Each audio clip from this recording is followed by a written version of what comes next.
Hi everybody, this is Kefren, your favorite French Canadian. Today I'm gonna do a review of the Zowie FK2. This mouse is very popular right now. It's one of the most popular mouses for FPS gamer. If you're playing Counter-Strike, for sure you know this bad boy over here. Let's start with the spec of the mouse.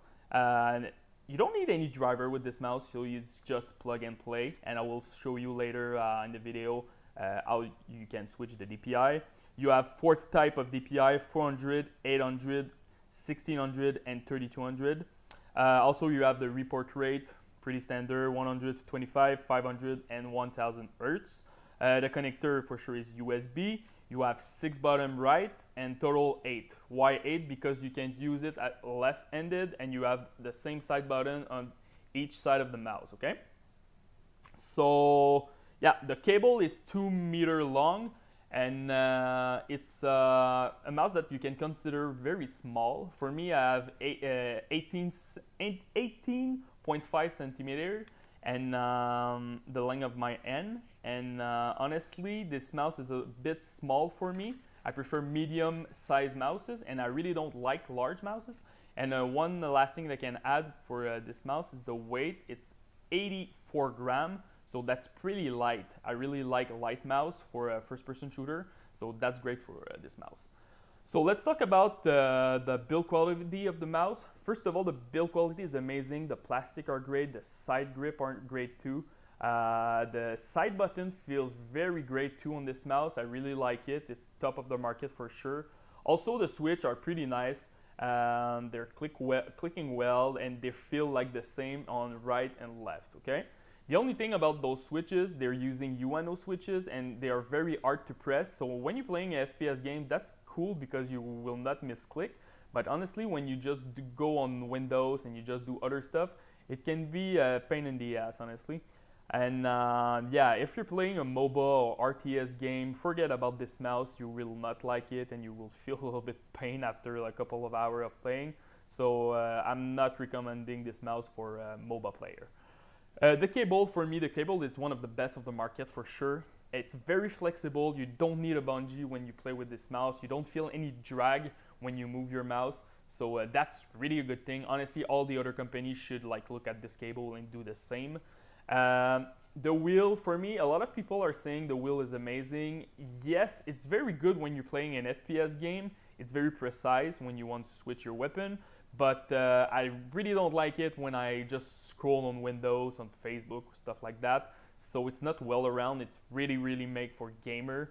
I prefer a wheel like the Logitech one. Under the mouse, so you can see the skate. They are very big, okay? The skates are very nice. They glide really well. It's one of the best of the market for me. So the biggest point of this mouse, honestly, is the skate, the glide, and the cable, okay? Also here you can see the DPI switcher. So when you click on it, you just switch your DPI. So for an example, purple means 800 DPI. So I always play with this DPI. You don't have any DPI changer on the fly on the top of the mouse. So that's about it. If you're choosing a DPI, you just stay with it, okay? So that's about it for the build quality. Now my impression of the mouse. I did a couple game of Battalion. I play Counter-Strike. I play Call of Duty World War II with it. It feels great, but my problem with this mouse is the profile of it. It's too low, okay? So when I play with this mouse, my fingers are dragging on the mouse mat and it's not very comfortable. And I feel like it's not I feel like I don't own this mouse when I play. I can show you an example. For an example, here I got Logitech G303. This mouse for me is almost perfect. So as you can see, it's a little bit smaller than the FK1, but the profile of the back is very high. So when you play a claw grip, you really like it, okay? So this one is a lot better for me than the FK2. FK2 for me is a top 5 for sure, but you really need to test it, honestly.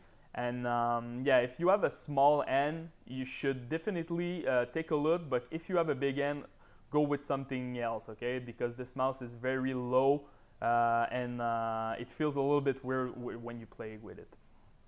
What can I say? I really like the fact that you don't use any driver for it. That's a good thing. I tried a couple of mouse from Razer and I really don't like Synapse and Cloud Driver and stuff like that. This mouse is amazing for that. You just plug and play. You don't have like sketchy drivers software to install. So this is a good thing. For me, it's $79. It's pretty expensive, but you get a nice mouse, good build quality, and they give you another set of skates. So that's cool. If you're using an hard mat and you're really rough on your skate, you can change it. That's a good thing. And yeah, for me, it's a 8 out of 10. And you should definitely look at it. I will post in the description the link of it on Amazon Canada if you want to buy it. And if you have any questions, just comment in the YouTube section. I will try to answer the best that I can. And don't forget to subscribe to my channel. Thank you very much, guys. Peace.